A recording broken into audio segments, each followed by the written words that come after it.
الو. الو. بله. الو. بله. من توت فرنگی شجاع هستم. من کردم تو کافه خوار مادرت. مؤدب باش. من همراه با توت فرنگی تو کافه خوار مادرت. کفت بدبخت اخونده دارن کفه زنت میزنن. من زنگ زدم کفه دخترت میزنن. بچگی ها کفه زنت میزنن. کفه خجالت بکش. برو دنبال کارت مادر جنده. خجالت بکش.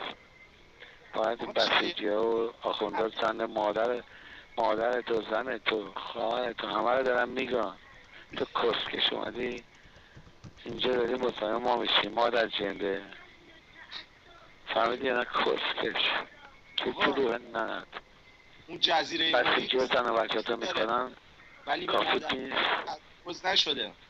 بسد نیست آقا جون به مادر بسیجی ها زن تو میکنن. بسی کافی نیست.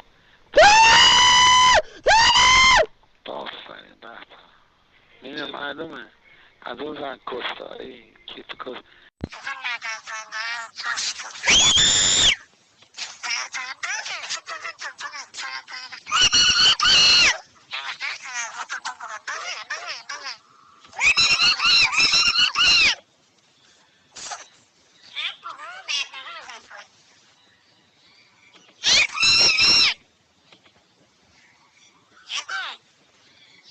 رنگارنگه؟ بله. آقای داور از ایران تماس میگیرم. بله دقیقا میخواین صحبت کنید؟ امکانش هست؟ خیلی سخت گرفتم. بله الان گوشی خدمتتون. خیلی لطف میکنید. خیلی لطف میکنید. ما از ایران نمیگیرید که شما از همین جایید. آمریکا هستید؟ نه من با کارت تماس میگیرم. اوکی گوشی بس. بله. بفهمید. سلامت کنید. خسته نباشی. قربون شما زنده باشی عزیزم. قربانت. آقای داور ما خیلی شما رو دوست داریم. دارم. لطف دارید. بزرگوارید. آقای داور ما از هفته پیش که شما ما گفتین که این جنبش سبز چه هدفی داره اصلا دیگه بیرون نرفتیم. الان دفعه دومه تو خونه موندیم. اصلا با اینا همکاری نمی کنیم. آقای داور. آره ممنونم قربان. آقا من یه اسم مستعارم میخواستم بدم. بفهمید. اگه لطف کنید. درخت سرو. درخت سرو. بله سرو همون. بله. آقای فردوسی خانم فردوسی خدا بد نده صداتون گرفته. نه صداشون نگرفتن. چیزی شد سرما خوردم. چی شده؟ نه خانم این بفهمید آقا. نه صداشون نگرفتن. نه بله ببخشید من مثل اینکه کیر رفته تو دهنشون. نه تو پست مادر رفته. تلویزیون نگاه میکنم. خب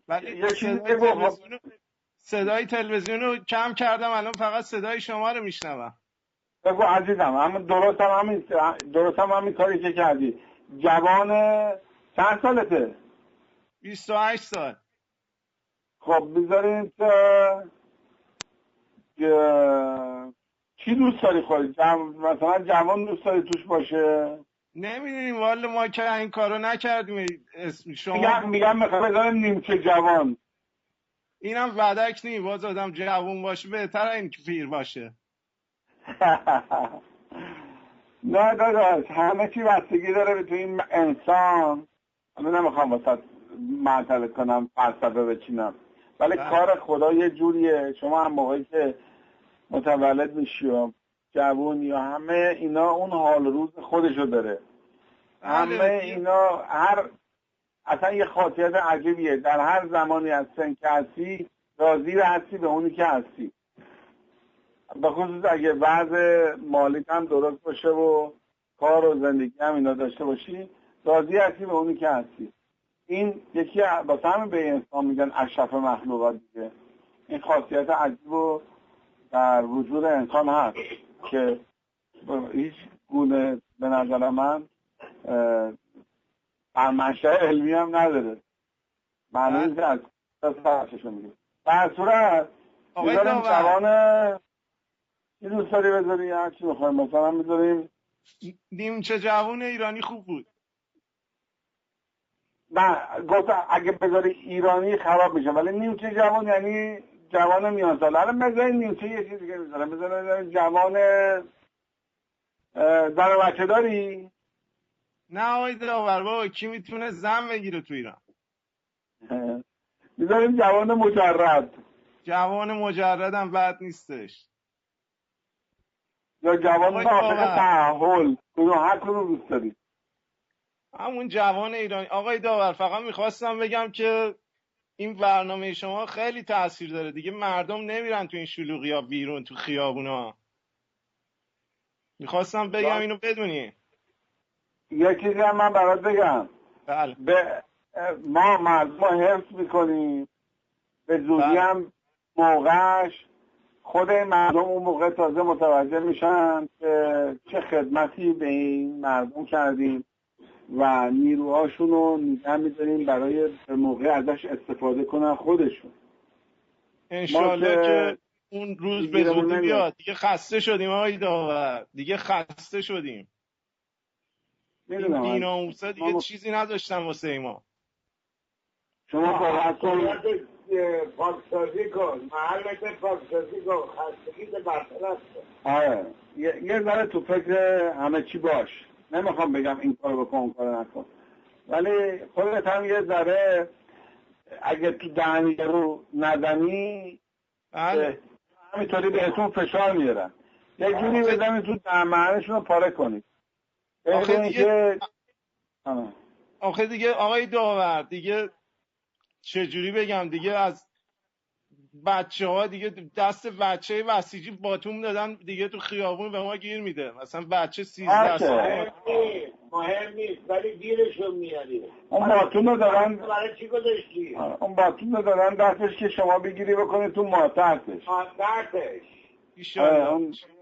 خودش باتوم برای میاره که اینا این بچه بسیجی اینا همش عرض کردم شما باید به یک لحظه کار رو تموم کنید. الان ولی دیگه آقای داور دیگه این موج دیگه یا مردم موافقن یا مخالف، دیگه معلومه دیگه چی به چیه، یا یه سری آدمن که با دولتن یا نیستن.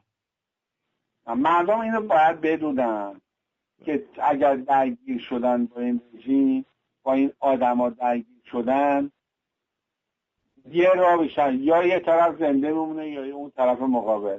اگر نه بیچاره شده. اگه اون بابا دره حتی زخمی هم دره میره این بابا رو گیر میندازه مردمو. بنابراین اگر شما این بیرحمی رو داشتید که میتونستید، شما رو نمیگم حالا هر کسی، یعنی گیر دلتون واسه یارو نسوزه، هر کی که میخواد باشه، یه درگیریه که باید کار تموم. اگه در این صورت یه جوری شده دیگه از این ور از اون ور چجوری بچهای بسیجی باتون دستشونه، از اون ور دیگه بچهای با غیرت ایران هم دیگه اونا هم دیگه دارن میان تو مبارزه ها. الان من شنیدم این جوانای ایرانی یک گروهی تشکیل دادن انتقام مادر بزرگ، میخوان انتقام مادر بزرگی که بهش تجاوز شده رو بگیرن آقای داور تو آذربایجان. به مادر جدر مادر بزرگی که تو آذربایجان بهش تجاوز شده آقای داور. من کیرم تو کس خواهر مادر رو به چند بار کون میده. برو بچه کونی خواهرتو گاهیدیم خواه کسه همه استقاده رو گردیم. مرده یا زنه؟